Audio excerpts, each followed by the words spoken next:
Gente, a gente tem tratado uma série com vocês que se chama Um Coração Inabalável. Né? E a gente tem falado de autores bíblicos, a gente tem falado de personagens bíblicos que passaram por dificuldades. E, sejamos sinceros, a gente sofre, né? Não sei se você já ouviu sofrência, mas a gente sofre. A gente entra numas vibes, a gente sente medo, a gente se sente abandonado, se sente sozinho. Mas esses momentos não são à toa, e é isso que a gente quer passar aqui nesse momento. Se você tem a sua Bíblia, abre aí em Hebreus, carta aos Hebreus. No capítulo 11 de Hebreus, abre aí rapidão. Lá no finalzinho do capítulo 11, finalzinho de Hebreus, a gente vai pegar só a partir do versículo 35 e vai ler até o 38. Essa é a passagem que nós iremos ler. O livro, a carta de Hebreus, não sei se você já leu, se você não leu, você precisa ler ela é fantástica, mas ela é uma das cartas que mais retrata, mais faz citações do Antigo Testamento. Né? Jesus como sacerdote, Jesus é superior a Moisés, todos os rituais ou todas as formas de culto do Antigo Testamento, o autor de Hebreus vai relatar, apontando tudo para Cristo. E nesse momento aqui ele começa a falar dos autores. Hebreus capítulo 11, 35, que vocês possam estar prestando muita atenção nisso. Vamos ler o texto? E eu quero fazer aí uma breve introdução e uma breve aplicação também. O texto diz o seguinte, Hebreus capítulo 11, versículo 35, que diz assim, ele está continuando um raciocínio, e ele diz o seguinte, houve mulheres que pela ressurreição tiveram de volta os seus mortos. Uns foram torturados e recusaram ser libertados, para poderem alcançar uma ressurreição superior. Outros enfrentaram zombaria e açoites. Outros ainda foram acorrentados e colocados na prisão, apedrejados, cerrados ao meio, postos à prova, mortos ao fio da espada. Andaram errantes, vestidos de pele de ovelhas e de cabras, necessitados, afligidos e maltratados. O mundo não era digno deles. Vagaram pelos desertos e montes, pelas cavernas e grutas. Esse é o texto que eu gostaria de ler com vocês. Eu gostaria que você... Quero estar fazendo alguns comentários a eles. Se você olhar para todo o capítulo 11, ele está destacando a fé dos autores, dos personagens, dos profetas, dos sacerdotes do Antigo Testamento.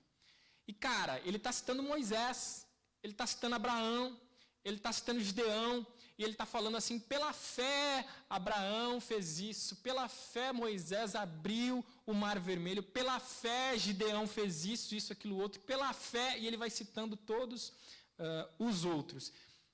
E diversos personagens, diversos autores e tudo mais do Antigo Testamento. E algo que se destaca dessa carta é justamente a dor e o sofrimento por parte dos personagens. Se nós olharmos para a Bíblia, praticamente todos os personagens principais passaram por momentos de tristeza, angústia. Se você pegar todos os escritores bíblicos, os profetas, todos os apóstolos, os discípulos de Jesus, todos passaram por grandes dificuldades.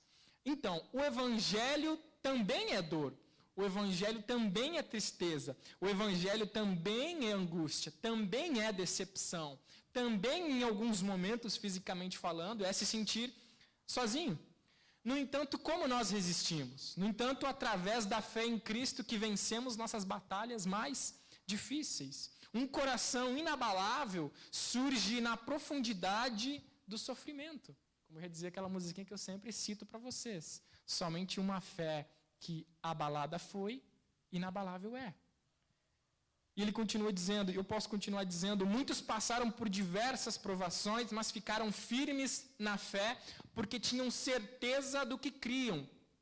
E não havia outro motivo para viver senão para Cristo. O livro de Hebreus nos fala sobre esses grandes heróis da fé. E eu quero destacar apenas três lições desse texto, e eu quero que você reflita ele na sua vida. Eu quero dividir ele em apenas 3 partes, nós não vamos demorar muito, mas eu quero que você acompanhe comigo, quero que você reflita. E a primeira observação que eu quero tirar desse pequeno texto, desse contexto onde ele está falando dos grandes heróis da fé, ele está falando da travessia do Mar Vermelho, e ele começa...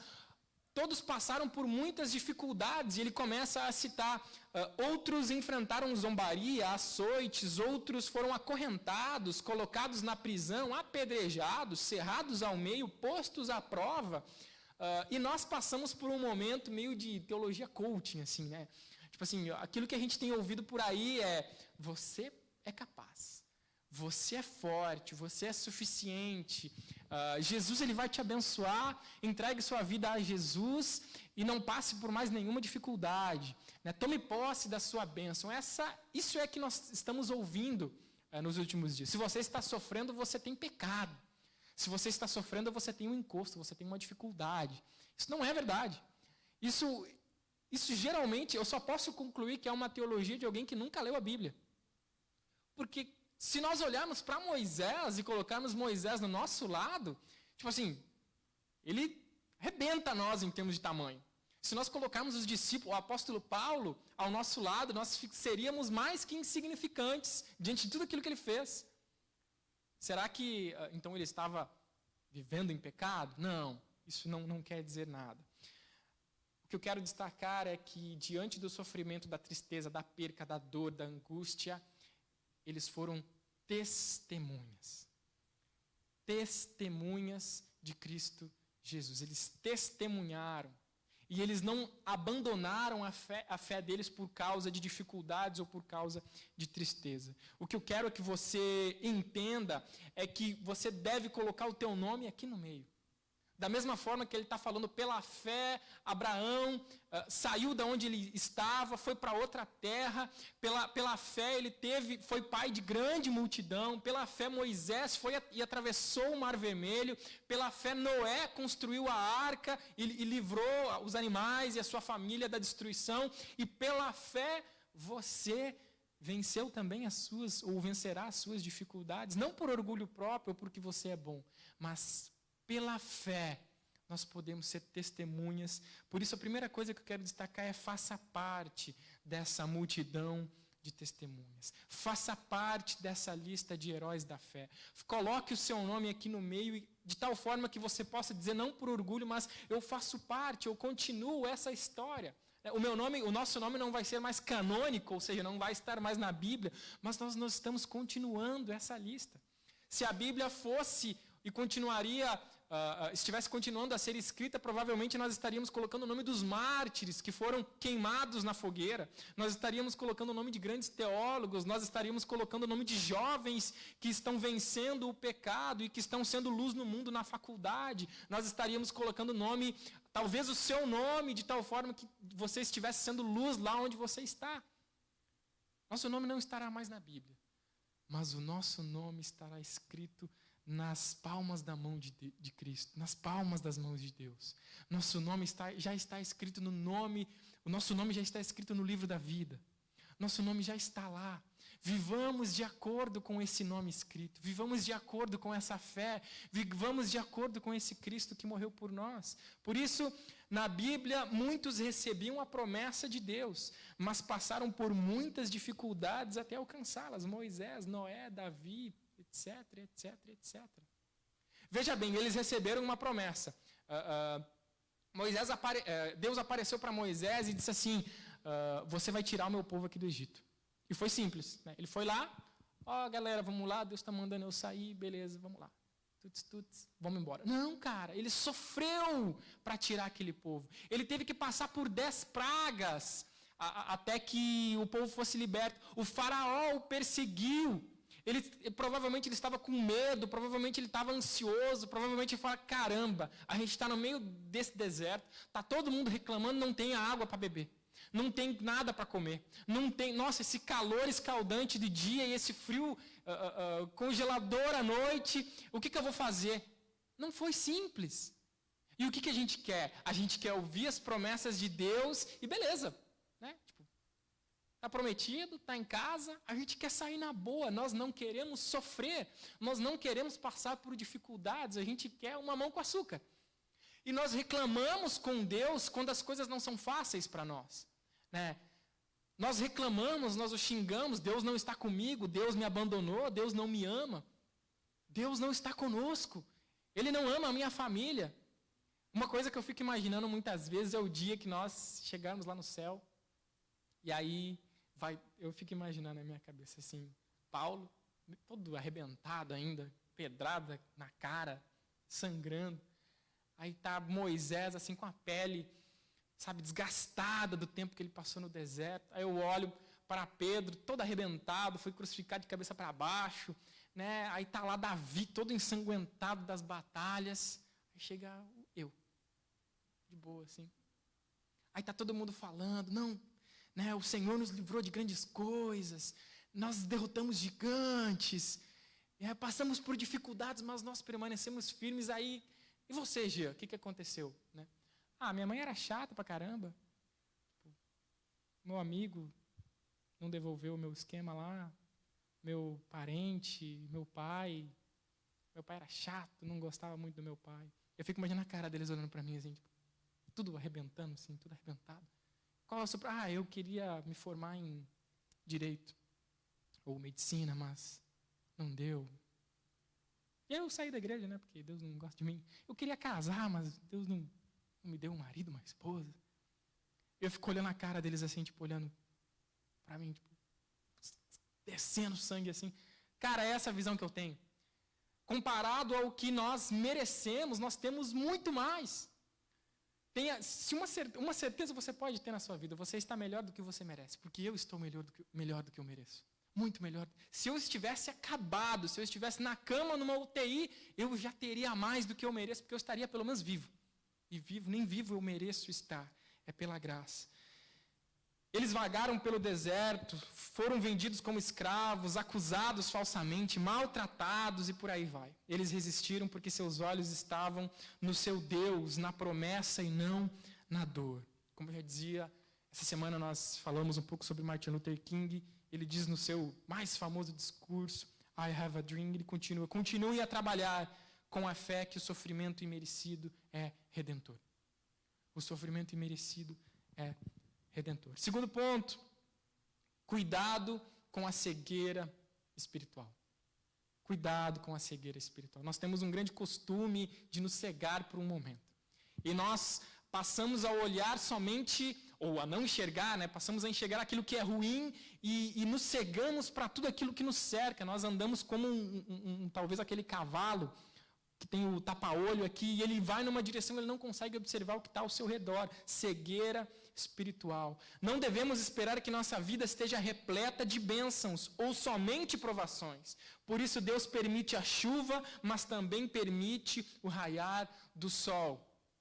Deus permite que venha tristezas na sua vida, mas fique calmo.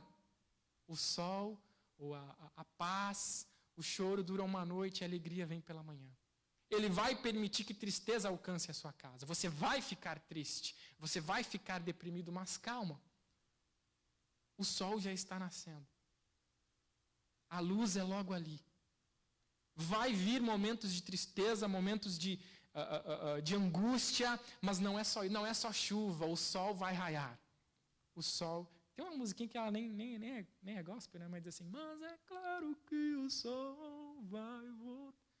Mas, cara, retrata exatamente, o sol vai voltar amanhã. E se ele não voltar, é porque Jesus voltou. E nós estamos em paz. Você gostava, Bárbara? Mas é claro que o sol vai voltar. Então, cuidado com a nossa cegueira. Cuidado quando a gente não consegue enxergar aquilo que está à nossa frente, aquilo que Deus tem nos dado. Não podemos esquecer que o objetivo de Deus não é nos fazer prósperos e vitoriosos. Deus não quer te fazer rico. Deus não quer te fazer a pessoa mais importante desse mundo. Deus não quer te fazer vitorioso para que você, né, como já dizia aquela música, quem me viu passar na prova e não me ajudou, quando me vê na bênção, ela vai se arrepender. Né, porque eu vou vencer e eu vou esfregar na cara de quem não me ajudou. Não, cara, você acha que esse é o propósito de Deus para a sua vida? Não, claro que não é esse o propósito. A vontade de Deus é que você seja um santificado. 1 Tessalonicenses 4:3. A gente procura tanto a vontade de Deus. Qual é a vontade de Deus para a minha vida?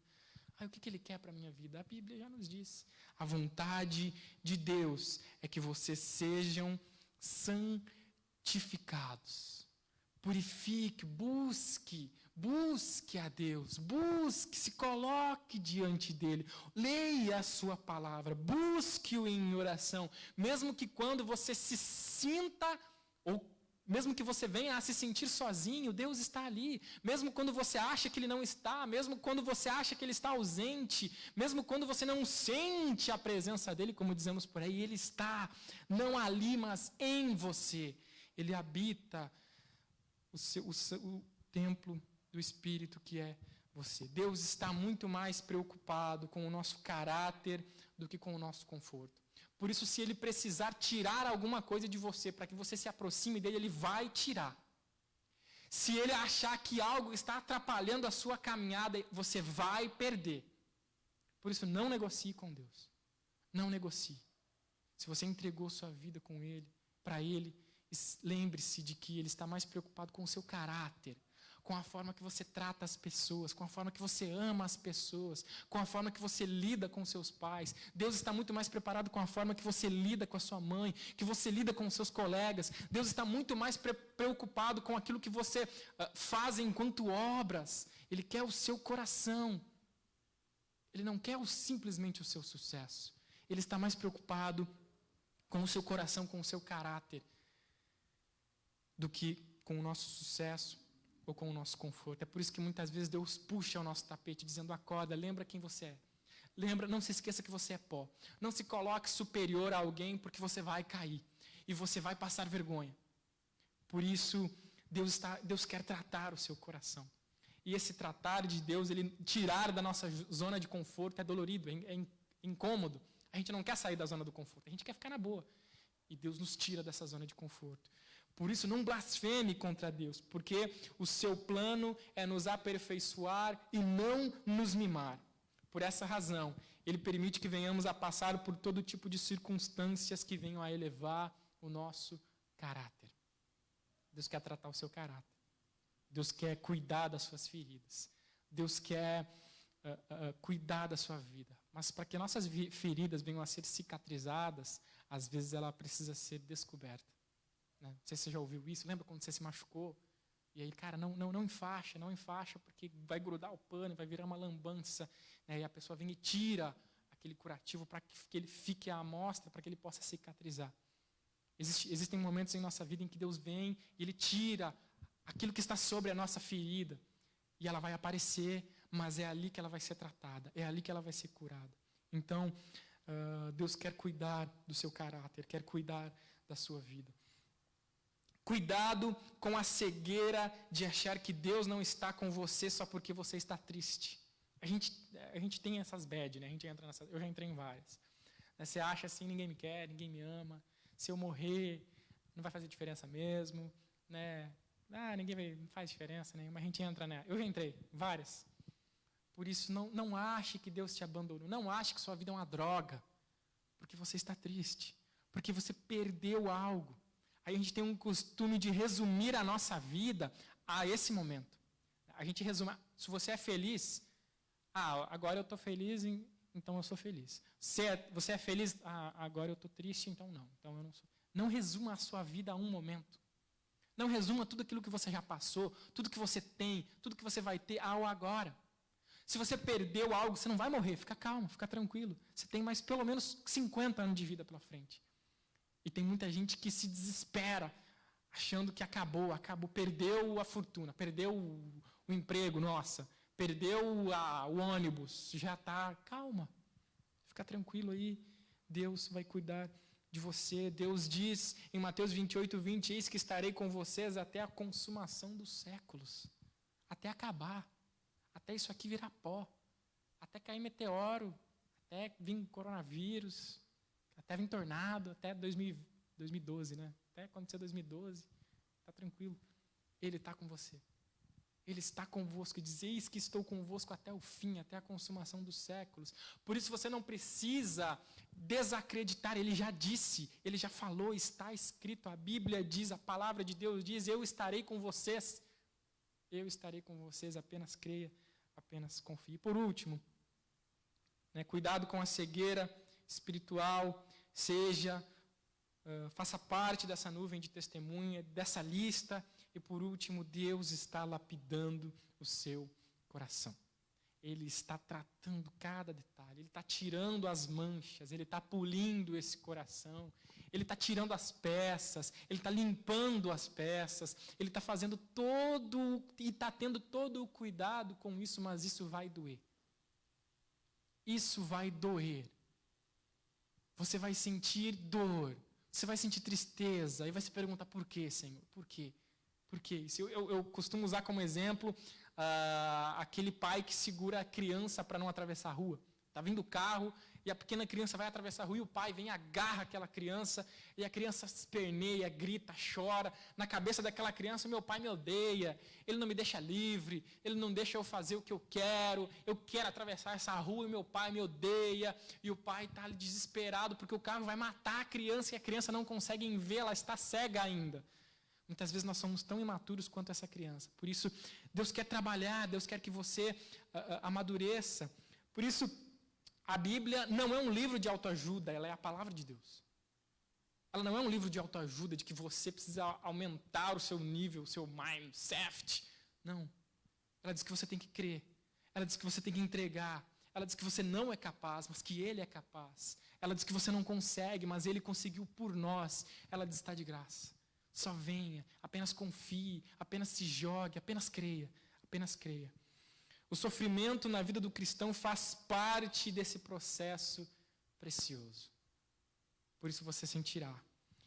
No entanto, há uma diferença entre sofrer nos caminhos de Deus e nas obras do pecado. Há uma grande diferença nessa dor. Há uma grande diferença nesse sofrimento. Enquanto você sofre no caminho em que Deus trilhou para você, há aquele caminho que você trilha de longe de Deus, distante de Deus. Quando sofremos nos propósitos de Deus, Ele nos enche com o seu Santo Espírito e podemos ver o propósito e a luz de Cristo em nossas vidas. Quando você tem um propósito, quando você tem uma missão a ser cumprida, quando você tem um objetivo, quando seus olhos estão em Cristo Jesus, não importa o que está acontecendo ao seu redor. Eu fico imaginando Paulo sendo apedrejado, o que passava na mente daquele cara. Uai, cara, estão tacando pedra, não é? É pedrada, bicho. E não tacavam pedra assim, tipo, cara, era com sangue nos olhos para matar. Eu fico imaginando Moisés, eu fico imaginando Jó, o que passava na mente desses caras, o que tinha ali. Às vezes eu tenho até medo de passar por aqueles passados. Cara, será que eu dou conta? Será que eu chego lá? Se Cristo estiver conosco, se os seus olhos estiverem nele, você vai sentir? Sim, você vai. Aquilo que eu disse semana passada, retrasada, o fato de Jesus saber o que aconteceria com ele e que ele venceria no fim, ele venceria sobre a morte, ele venceria sobre o pecado, ele venceria lá na cruz, não anula a dor dele. Não anulou a dor dele, não anulou a dor das chibatadas, não anulou a dor da traição, não anulou a dor da negação, mas ele sabia que no fim ele venceria. Ele sabia que o fim, a vitória estava certa, que ele ressuscitaria, voltaria aos céus e salvaria a humanidade, mas isso não anula a dor dele. Nós também já sabemos o nosso fim. Nós já sabemos que nós iremos vencer, que Cristo venceu por nós e que nós estaremos com Ele, mas isso não anula a nossa dor aqui, mas nos dá a garantia de que seremos ressurretos, que teremos um corpo glorificado com Jesus. A morte não é o fim, é a volta para casa. É o estar ao lado de Deus eternamente. Por isso, não se esqueça desse capítulo, não se esqueça disso, que muitos foram cerrados ao meio. Muitos foram abandonados, apedrejados, e nós só precisamos crer. Nós só precisamos amar. Sobrou para nós um mamão com açúcar. Sobrou para nós aquilo, cara, é amar, é fazer, falar do amor de Cristo, orar para que Ele venha com seu Santo Espírito, santifique o nosso coração e que nós venhamos a vencer as obras da carne, não por nós, mas pelo Espírito. O que Ele diz, o que Cristo quer, que nós saiamos porta fora e que venhamos a amar os nossos pais, amar os nossos irmãos, amar os amigos da faculdade, amar a nossa mãe, amar aqueles que nos cercam. Ele não está pedindo para você resistir a pedradas. Ele está dizendo para você amar as pessoas que estão ao seu redor. Ele está dizendo, vai, seja minha testemunha. Vai, fale do meu amor. E vão rir de você, vão zombar de você. Mas não se esqueça daqueles que foram apedrejados. Não se esqueça daqueles que foram cerrados ao meio. Não se esqueça que passaram o calor escaldante no deserto, o frio congelador da noite lá no deserto. Não se esqueça daqueles que perderam tudo. E nós temos muito mais do que merecemos. Por isso, quando você passar por momentos de dificuldade, Deus está com você. Talvez Ele esteja em silêncio, mas Ele fala através da sua palavra. É a palavra de Deus. Não tem, sei lá, eu até queria ter outra forma. Se eu pensar positivamente vale a mesma coisa que mas não tem. Você senta, você desliga o seu celular, você entra lá no seu quarto, você pega a palavra e começa. Pela fé, o povo atravessou o Mar Vermelho, como em terra seca. Quando os egípcios tentaram fazê-lo, morreram afogados. Pela fé caíram os muros de Jericó, depois de serem rodeados durante 7 dias. Pela fé, Jesus fez, Jesus faz, Jesus é. Aqui, nós temos a palavra aqui. E se nós formos pegos com a palavra de Deus na rua, você não vai apanhar. Quem sabe você salve uma alma através do Espírito de Deus em você. Para concluir e para chegar ao fim, eu quero continuar a leitura desse versículo, dessa continuidade ali no capítulo 12. Nós vamos ler o primeiro versículo do capítulo 12. Veja, ele está lendo, e termina no 39, todos estes receberam um bom testemunho por meio da fé, e ele conclui, e ele começa, capítulo 12, versículo 1. Diz o seguinte: portanto, também nós, uma vez que estamos rodeados por tão grande número de testemunhas, livremo-nos de tudo o que nos atrapalha e do pecado que nos envolve e corramos com perseverança a corrida que nos é proposta, tendo os olhos fitos em Jesus Cristo, o autor e consumador da nossa fé. Ele, pela alegria que lhe fora proposta, suportou a cruz, desprezando a vergonha, e assentou-se à direita do trono de Deus. Pensem bem naquele que suportou tal oposição dos pecados contra si mesmo, para que vocês não se cansem e nem desanimem. Talvez você esteja olhando para você mesmo. Olhe para a cruz. Nós cantamos isso, né? Eu olho para a cruz eu vou, do seu sofrer participar. Percebeu como nós cantamos algumas mentirinhas? Uma mentirinha gospel. Eu olho para a cruz eu vou, do seu sofrer participar.